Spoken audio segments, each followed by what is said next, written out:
దేవుని పరిశుద్ధ నామానికి స్తోత్రాలు. ఈ రోజున ఇర్మియా గ్రంథము 48వ అధ్యాయము. ఈ అధ్యాయంలో 47 వచనాలున్నాయి. మొదటి వచనం, మోయాబును గూర్చినది. ఇశ్రాయేలు దేవుడగు యెహోవా ఇలాగు సెలవిచ్చుచున్నాడు: నెబోకు శ్రమ, అది పాడైపోవుచున్నది. కిర్యతాయిము పట్టబడినదై అవమానము నొందుచున్నది. ఎత్తైన కోట పడగొట్టబడినదై అవమానము నొందుచున్నది. ఇకను మోయాబునకు ప్రసిద్ధియుండదు. రెండవ వచనం, హెష్బోనులో వారు అది ఇకను జనము కాకపోవునట్లు దాని కొట్టివేయుదము రండని చెప్పుకొనుచు దానికి కీడు చేయనుద్దేశించుచున్నారు. మద్మేన, నీవును ఏమీయూ చేయలేకపోతివి, ఖడ్గము నిన్ను తరుముచున్నది. మూడవ వచనం, ఆలకించుడి, హొరోనయీము నుండి రోదన ధ్వని వినబడుచున్నది. దోపుడు జరుగుచున్నది, మహాపజయము సంభవించుచున్నది. నాలుగవ వచనం, మోయాబు రాజ్యము లయమైపోయెను, దాని బిడ్డల రోదన ధ్వని వినబడుచున్నది. ఐదవ వచనం, హొరొనయీము దిగుదలలో పరాజితుల రోదన ధ్వని వినబడుచున్నది. జనులు లూహితు నెక్కుచు ఏడ్చుచున్నారు, ఏడ్చుచు ఎక్కుచున్నారు.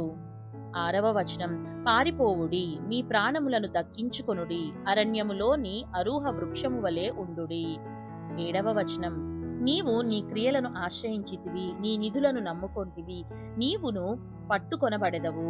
కిమోషు దేవత చెరలోనికి పోవును, ఒకడు తప్పకుండా వాని యాజకులను అధిపతులను చెరలోనికి పోవుదురు. ఎనిమిదవ వచనం, యెహోవా సెలవిచ్చునట్లు సంహారకుడు ప్రతి పట్టణము మీదికి వచ్చును, ఏ పట్టణమును తప్పించుకొనజాలదు. లోయ కూడా నశించును, మైదానము పాడైపోవును. తొమ్మిదవ వచనం, మోయాబునకు రెక్కలు పెట్టుడి, అది వేగిరముగా బయలుదేరిపోవలెను, నివాసి ఎవడునూ లేకుండా దాని పట్టణములు పాడగును.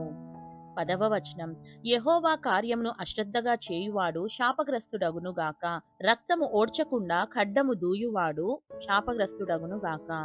11వ వచనం, మోయాబు తన బాల్యము నుండి నెమ్మది నొందెను, ఈ కుండలో నుండి ఆ కుండలోనికి కుమ్మరింపబడకుండా అది మడ్డి మీద నిలిచెను, అదెన్నడును చెరలోనికి పోయినది కాదు, అందుచేత దాని సారము దానిలో నిలిచియున్నది, దాని వాసన ఎప్పటి వలెనే నిలుచుచున్నది. 12వ వచనం, యెహోవా ఈలాగు సెలవిచ్చుచున్నాడు: రాగల దినములలో నేను దాని యొద్దకు కుమ్మరించు వారిని పంపెదను, వారు దాని కుమ్మరించి దాని పాత్రలను వెలితి చేసి వారి జాడీలను పగులగొట్టెదరు. 13వ వచనం, ఇశ్రాయేలు వారు తామాశ్రయించిన బేతేలును బట్టి సిగ్గుపడునట్లు మోయాబీయులను కిమోషును బట్టి సిగ్గుపడుచున్నారు. 14వ వచనం, మేము బలాఢ్యులమనియు యుద్ధశూరులమనియు మీరెట్లు చెప్పుకొందురు. 15వ వచనం, మోయాబు పాడైపోవుచున్నది, శత్రువులు దాని పట్టణములలో చొరబడుచున్నారు, వారి యవ్వనులలో శ్రేష్ఠులు వదకుపోవుచున్నారు. సైన్యములకు అధిపతియగు యెహోవా అను పేరు గల రాజు సెలవిచ్చిన మాట ఇదే. 16వ వచనం, మోయాబునకు సమూల నాశనము సమీపించుచున్నది, దానికి సంభవించు దుఃఖము త్వరపడి వచ్చుచున్నది. 17వ వచనం, దాని చుట్టూనున్న మీరందరూ దానిని గూర్చి అంగలార్చుడి, దాని కీర్తిని గూర్చి వినని వారలారా అంగలార్చుడి. బలమైన రాజదండము, ప్రభావము గల రాజదండము విరిగిపోయనే అని చెప్పుకొనుడి.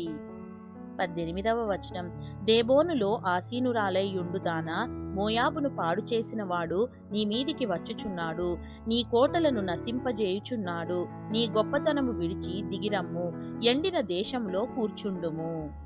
19వ వచనం, ఆరోయేరు నివాసి త్రోవలో నిలిచి కనిపెట్టుము, పారిపోవుచున్న వారి యొద్ద విచారించుము, తప్పించుకొని పోవుచున్న వారిని అడుగుము, ఏమి జరిగినదో వారి వలన తెలిసికొనుము. 20వ వచనం, మోయాబు పడగొట్టబడినదై అవమానము నొందియున్నది, గోల ఎత్తి కేకలు వేయుము, మోయాబు అపజయము నొందెను, అర్నోనులో ఈ సంగతి తెలియజెప్పుడి. 21వ వచనం, మైదానములోని దేశమునకు శిక్ష విధింపబడి ఉన్నది, హోలోనునకును యాహసునకును మేఫాతునకును దీబోనునకును. 22వ వచనం, నెబోకును బేత్ దిబ్లతాయీమునకును కిర్యతాయీమునకును బేత్గామూలునకును. 23వ వచనం, బేత్మేయోనునకును కెరీయోతునకును బొస్రాకును దూరమైనట్టియు సమీపమైనట్టియు. 24వ వచనం, మోయాబు దేశ పురములన్నిటికిని శిక్ష విధింపబడి ఉన్నది.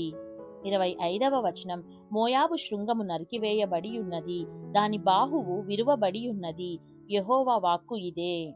26వ వచనం, మోయాబు యెహోవాకు విరోధముగా తన్ను తాను గొప్ప చేసుకొనెను, దాని మత్తిల్లజేయుడి. మోయాబు తన వమనములో పొర్లుచున్నది, అది అపహాస్యమునొందును. 27వ వచనం, ఇశ్రాయేలును నీవు అపహాస్యాస్పదముగా ఎంచలేదా? అతడు దొంగలకు జతగాడైనట్టుగా నీవు అతని గూర్చి పలుకునప్పుడెల్లా తల ఆడించుచూ వచ్చితివి. 28వ వచనం, మోయాబు నివాసులారా, పట్టణములు విడువుడి, కొండపేటు సందులలో గూడు కట్టుకొను గువ్వల వలె కొండలో కాపురముండుడి.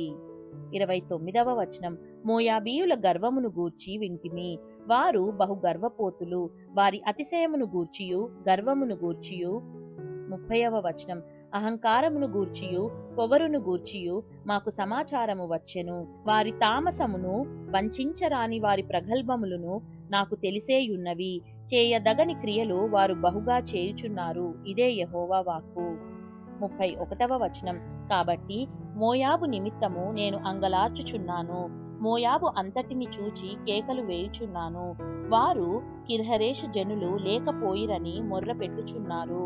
32వ వచనం, సిబ్మా ద్రాక్షావల్లి యాజేరును గూర్చిన ఏడ్పును మించునట్లు నేను నిన్ను గూర్చి ఏడ్చుచున్నాను, నీ తీగెలు ఈ సముద్రమును దాటి వ్యాపించెను, అవి యాజెరు సముద్రము వరకు వ్యాపించెను, నీ వేసవికాల ఫలముల మీదను ద్రాక్షగెలల మీదను పాడు చేయువాడు పడెను. 33వ వచనం, ఫలభరితమైన పొలములో నుండియు మోయాబు దేశములో నుండియు ఆనందమును సంతోషమును తొలగిపోయెను, ద్రాక్షగానుగల్లో ద్రాక్షారసమును లేకుండా చేయుచున్నాను, జనులు సంతోషించుచు త్రొక్కరు, సంతోషము నిస్సంతోషమాయెను. 34వ వచనం, నిమీములో నీళ్లు సహితము ఎండిపోయెను, హెష్బోను మొదలుకొని ఏలాలే వరకును, యాహసు వరకును, సోయరు మొదలుకొని హొరోనయీము వరకును, ఎగ్లా తాల్షీషా వరకును జనులు కేకలు వేయుచున్నారు. 35వ వచనం, ఉన్నత స్థలమున బలులు అర్పించు వారిని, దేవతలకు ధూపము వేయు వారిని మోయాబులో లేకుండా చేసెను, ఇదే యెహోవా వాక్కు. 36వ వచనం, వారు సంపాదించిన దానిలో శేషించినది నశించిపోయెను, మోయాబును గూర్చి నా గుండె పిల్లన గ్రోవి వలె నాదము చేయుచున్నది, కిర్హెరెషు వారిని గూర్చి నా గుండె పిల్లన గ్రోవి వలె వాగుచున్నది. 37వ వచనం, నిశ్చయముగా ప్రతి తల బోడి ఆయెను, ప్రతి గడ్డము గొరిగింపబడెను, చేతులన్నిటి మీద నరుకులును నడుముల మీద గోనెపట్టయు నున్నవి. 38వ వచనం, మోయాబు ఇంటి పైకప్పులన్నిటి మీదను దాని వీధులలోనూ అంగలార్పు వినబడుచున్నది, ఒకడు పనికి మాలిన ఘటమును పగలగొట్టునట్లు నేను మోయాబును పగలగొట్టుచున్నాను, ఇదే యెహోవా వాక్కు. 39వ వచనం, అంగలార్చుడి, మోయాబు సమూల ధ్వంసమాయెను, మోయాబు నీవు వెనుకకు తిరిగితివే, సిగ్గుపడుము, మోయాబు తన చుట్టూనున్న వారికందరికీ అపహాస్యాస్పదముగాను భయకారణముగాను ఉండును. 40వ వచనం, యెహోవా సెలవిచ్చినదేమనగా, పక్షిరాజు ఎగురునట్లు ఎగిరి అది మోయాబు మీద తన రెక్కలను చాపుచున్నది. 41వ వచనం, కోటలు పడగొట్టబడియున్నవి, దుర్గములు పట్టబడియున్నవి, ఆ దినమున మోయాబు శూరుల హృదయము ప్రసవించు స్త్రీ హృదయము వలె ఉండును. 42వ వచనం, మోయాబు యెహోవా కంటే గొప్పవాడనని అతిశయపడగా అది జనము కాకుండా నిర్మూలమాయెను. 43వ వచనం, మోయాబు నివాసి భయమును గుంటయు ఉరియు నీ మీదికి వచ్చియున్నవి. 44వ వచనం, ఇదే యెహోవా వాక్కు, భయము తప్పించుకొనుటకై పారిపోవువారు గుంటలో పడుదురు, గుంటలో నుండి తప్పించుకొనువారు ఉరిలో చిక్కుకొందురు, మోయాబు మీదికి విమర్శ సంవత్సరమును నేను రప్పించుచున్నాను, ఇదే యెహోవా వాక్కు. దేశ పరిత్యాగులగువారు బలహీనులై హెష్బోను నీడలో నిలిచియున్నారు. 45వ వచనం, హెష్బోనులో నుండి అగ్నియు సీహోను మధ్య నుండి జ్వాలలను బయలుదేరి. 46వ వచనం, మోయాబు శిరస్సును సందడి చేయువారి నడినెత్తిని కాల్చివేయుచున్నవి, మోయాబు నీకు శ్రమ, కేమోషు జనులు నశించియున్నారు, నీ కుమారులు చెరపట్టబడిరి, చెరపట్టబడిన వారిలో నీ కుమార్తెలున్నారు. 47వ వచనం, అయితే అంత్యదినములలో చెరపట్టబడిన మోయాబు వారిని నేను తిరిగి రప్పించెదను, ఇదే యెహోవా వాక్కు. ఇంతటితో మోయాబును గూర్చిన శిక్షావిధి ముగిసెను. దేవుడు చదవబడిన పరిశుద్ధ వాక్యాన్ని మనందరి వినికిడిలో దీవించి మనల్ని ఆశీర్వదించునుగాక. ఆమేన్.